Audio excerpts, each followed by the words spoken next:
आइए दोस्तों, विश्व भारती में आपका स्वागत है। और आइए हम आज पढ़ते हैं स्टेथोस्कोप। एक बहुत ही रोचक जानकारी आज हम लेकर आए हैं आपके लिए, क्योंकि बहुत सारे अपने क्लिनिक में देखे होंगे जो स्टेथोस्कोप है, जो डॉक्टर आपके सीने पर लगाता है और धड़कन की जांच करता है। आखिर इसका आविष्कार कैसे हुआ और कौन किया, सब चीज़ जानेंगे, बस थोड़ा सा वक्त चाहिए। तो सबसे पहले स्टेथोस्कोप के आविष्कार किए थे, बहुत लंबा इनका नाम है, रेनो थियोफाइल हाइसोनिक लीनेक। इनको शॉर्ट में रेने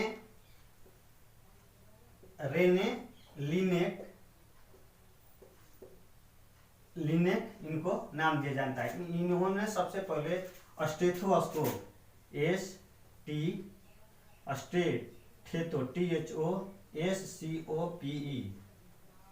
स्टेथोस्कोप का आविष्कार किया था। स्टेथोस्कोप को देहाती भाषा में, इसे डॉक्टर जो यूज करते हैं देहाती भाषा में इसे आला कहते हैं। आला, इसे सीने पर लगाकर इसकी जांच की जाती है। इसकी कहानी यह है कि सबसे पहले लीनेक जो थे ये फ्रांस के थे। कहाँ के थे? फ्रांस के।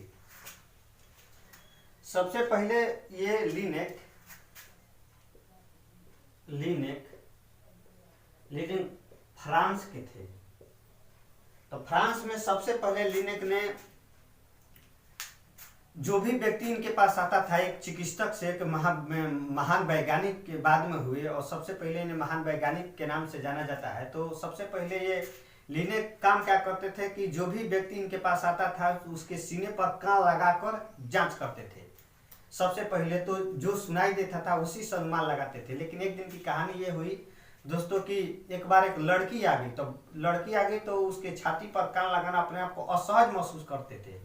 तो उसने क्या किया कि एक पाना ऐसा था, उनके हाथ में एक पाना लिए और इसको ऐसे मोड़ दिया। उसके बाद उसके चेस्ट पर ऐसे लगाकर सुने। तो बहुत ही एक यहीं से उनकी आविष्कार का जन्म माना जाता है। और जब वो बहुत ही धड़कन सुनाई देने लगा, बहुत ताज्जुब की बात हुई कि उनको वो धड़कन सुनाई देने लगा। और जैसे ही उनको सुनाई दिया वो बहुत खुश हुए और उसी तरह भाई अपने काम में जारी रखे। धीरे धीरे उसने लीनेक ने पाइप का आविष्कार कर लिया, और जो व्यक्ति आता था तो पाइप के द्वारा आप सुनते थे। और धीरे धीरे विज्ञान ने डेवलप किया, और डेवलप करने के बाद, और ये देख रहे हैं यही आला है, और यहाँ तक आज पहुँच चुका है विज्ञान धीरे धीरे। और इसे कान में यही लगाया जाता है, ऐसे इसको कान में लगाया जाता है ऐसे, और इसको यहाँ से डॉक्टर लगाता है ऐसे इसे सुनता है तो ये धक धक धक धक धक तक आवाज सुनाई देता है। ऐसे ही इसका आविष्कार हुआ था। तो लीनेक फ्रांस के थे। इन्होंने स्टेथोस्कोप को, आइए अच्छे से समझते हैं।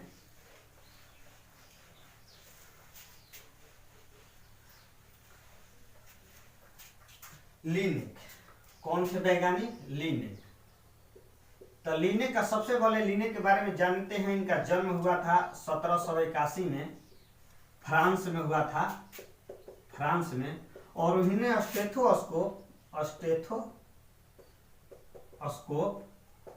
स्टेथोस्कोप का आविष्कार 1816 में किया था।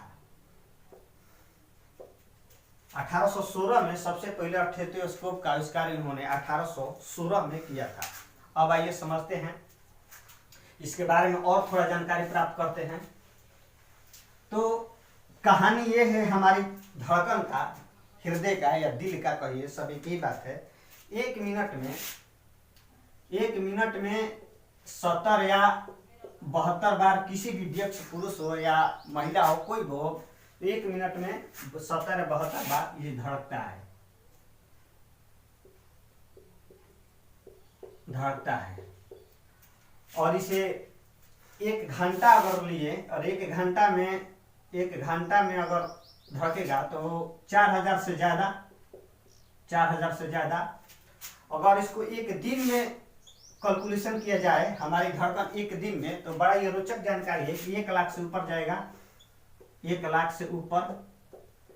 अगर एक साल में इसकी गणना किया जाए हमारे दिल की धड़कन तो एक साल में 3 करोड़ 3 करोड़ से ऊपर यह धड़कता है। अभी तक कोई भी ऐसा मशीन, दोस्तों ये रोचक की बात है, प्रकृति ने ऐसा एक अद्भुत हम लोग को एक चमत्कार किया है हर मानव शरीर में कि अभी तक कोई भी ऐसा मशीन नहीं बना है जो बिना थके हुए इतनी देर तक काम कर सके। तो देखिए हमारी धड़कन 1 मिनट में 70-72 बार, 1 घंटा में 4000 से ऊपर बार धड़कता है, और एक दिन में 1 लाख से ऊपर, और एक साल में 3 करोड़ से ज्यादा बार यह धड़कता है। ये रहा ये रोचक जानकारी, आपके लिए बहुत ही फायदेमंद है।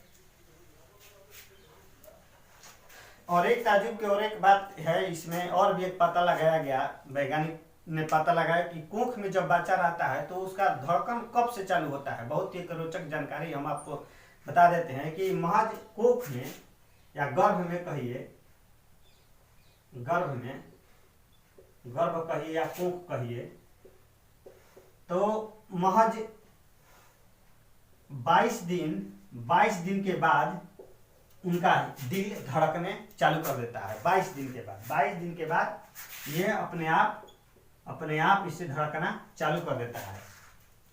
तो अब आइए समझते हैं कि बीपी क्या है। बीपी मतलब ब्लड प्रेशर।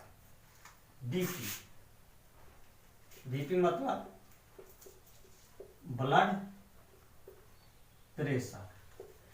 तो बीपी को ऐसे आप देखे होंगे कि यहाँ रहता है 120, 130, 140। यह रीडिंग होता क्या है?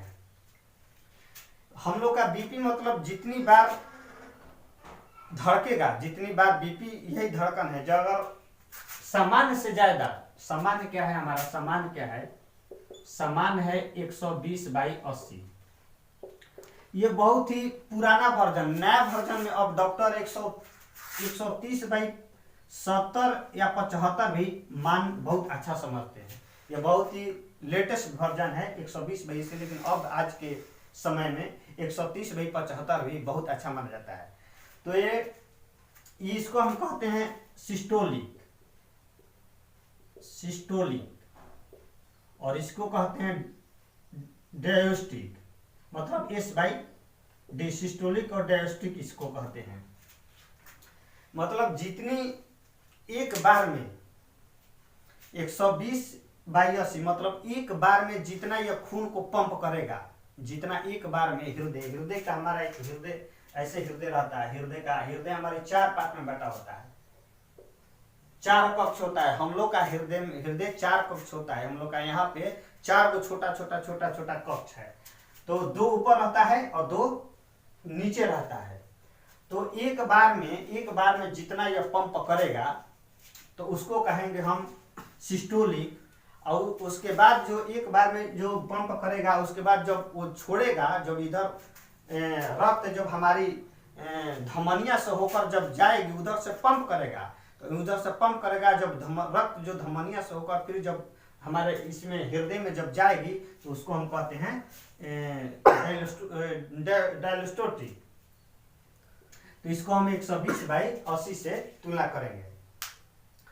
और इसके बीच का जो समय है, जब पंप किया ब्लड, उधर से जब पंप करके आया, जब वो लौटा तो वो नीचे वाला होगा। और जब पंप किया तो इसीलिए जब यहाँ से जब ये आला लगाते हैं तो ये सिस्टोलिक बाय डायस्टोलिक इसलिए इसे बोलते हैं, क्योंकि जब ऐसे हम लगा लिए ऐसे, और जब ऐसे सुना जाता है तो थक थक थक थक थक थक जितना आवाज करेगा, और जितना देर तक ये आवाज करेगा, धक धक धक धक 120 तक जाए या 130 तक, और उसके बाद एक ऐसा समय आएगा जो आपको सुनाई देगा कि वो आवाज धीरे धीरे करना बंद कर देता है। तो जैसे धीरे धीरे आवाज ये करना बंद कर देगा तो उसको हम नीचे वाला 120/80। तो इसको कभी कभी सामान्य से अगर ज्यादा हो जाएगा, मान लीजिए 140 हो गया, 140/100 हो गया, या 150/120 हो गया, तो इसको हम हाइपर टेंशन कहते हैं। हाइपर टेंशन मतलब ये नहीं कि बहुत टेंशन ज्यादा हो गया। मेडिकल की भाषा में हाइपर टेंशन का हाई ब्लड प्रेशर का ही एक रूप है, जो हाइपर टेंशन इसी को कहते हैं। हाइपर टेंशन ज्यादा अगर हो जाएगा तो रक्त का जो पंप है, जो हमारे शरीर में जो फेफड़ा है जो पंप करेगा, वो पंप को पूरा जोर लगाना पड़ेगा, इससे हमारा हाई ब्लड प्रेशर तेज हो जाएगा और बहुत सारी दुर्घटना होने की संभावना हो सकती है।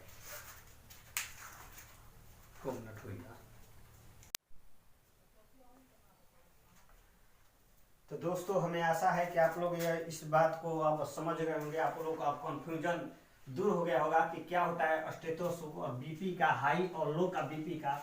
अगर देखिए हमारा बीपी अगर लो होगा तो हमारे चक्कर आने की संभावना ज़्यादा रहेगी। अगर आपको चक्कर आता है तो खूब पानी पीजिए, और हाई ब्लड प्रेशर हो गया है तो नमक को खाना कम कर दीजिए। कुछ ऐसे जो डॉक्टर ने आपको सलाह, डॉक्टर के पास जाइएगा तो आपको सलाह देगा कि किन चीज़ों को खाना चाहिए और किन चीज़ों को नहीं खाना चाहिए। ऐसे कुछ दवा है जिसे बीटा नाम करके, बीटा क्लाइमर्स कुछ करके नाम आता है, उसके खाने से बीपी अच्छा रहता है।